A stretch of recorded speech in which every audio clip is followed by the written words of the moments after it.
하나님의 도를 가르치는 교육을 하려면 어떻게 할까요? 하나님께 헌신된 사람으로 키워야 한다는 거예요.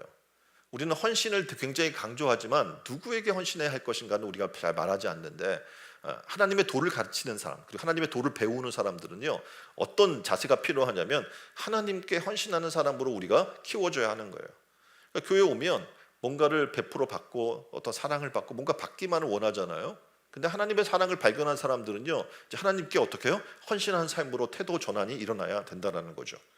당시의 바리새인들과 헤롯 당원들이 예수님을 찾아온 본심이 있었습니다. 뭐냐면 예수님을 책 잡으러 왔다라고 지금 이야기를 하는 거예요. 그래서 그들은 예수님께 굉장히 어려운 질문을 던집니다. 14절로 15절에 보면 이렇게 얘기해요. 가이사에게 세를 바치는 것이 가하니까 불가하니까, 우리가 바치리까 말리까, 이런 걸 지금 질문을 하는 거예요. 예수님은 이렇게 답변합니다. 예수님께서 그 외식함을 아시고 이르시되 어찌하여 나를 시험하느냐, 데나리온 하나를 가져다가 내게 보이라. 자, 그림과 같이 데나리온이에요. 그래서 이렇게 예수님이 말씀하시죠. 이 화상과 이 글이 네 것이냐? 가로되 가이사의 것이니이다.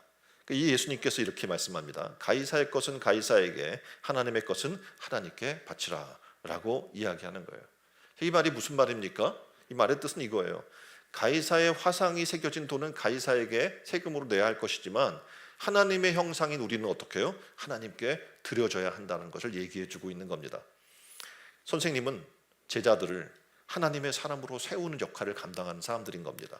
그래서 하나님의 나라인 의와 희락과 화평이 가득한 사회를 만드는 일꾼들이 되도록 키워야 하는 겁니다. 그러니까 단순한 세상의 일꾼을 키우는 게 아니에요. 교회에서는 단순한 또 교회 일꾼을 키우는 것도 아닙니다. 누구냐면 하나님의 일을 하는, 곧 하나님께 헌신할 수 있는 그리스도의 일꾼으로 키워 나가야 할 것을 지금 말씀해 주고 있는 겁니다. 자, 신앙 교육의 승패는 하나님께 헌신하는 자로 키우느냐 아니냐, 여기에 달려 있는 거예요. 다시 말해서 하나님께 헌신하는 자가 키워지고 세워지게 되면 그 교회는 부흥할 수밖에 없고, 그 가정은 어떻게 해요? 하나님 나라가 될 수밖에 없고, 이 사회는 어떻게 해요? 하나님의 나라 될 수밖에 없는 겁니다. 이 일을 누가 해야 할까요? 가정이 먼저 시작해야 할 것을 얘기해 주는 겁니다. 가정이 먼저, 성도가 먼저 하나님의 가정에서 어떻게 해요? 하나님의 일꾼으로 키워나가고, 우리 교회 학교에서 또 그렇게 우리 어린이들을 그렇게 키워나가고, 또 이 사회가 하나님의 도를 가르치는 교육을 하는 선생님들로 가득한 사회가 된다면 얼마나 좋은 세상이 될까요? 생각만 해도 하나님의 나라가 될 것 같지 않습니까? 이렇게 되기를 어떻게 해요? 우리는 힘써야 합니다. 그리고 이렇게 되기를 주님의 이름으로 축원합니다.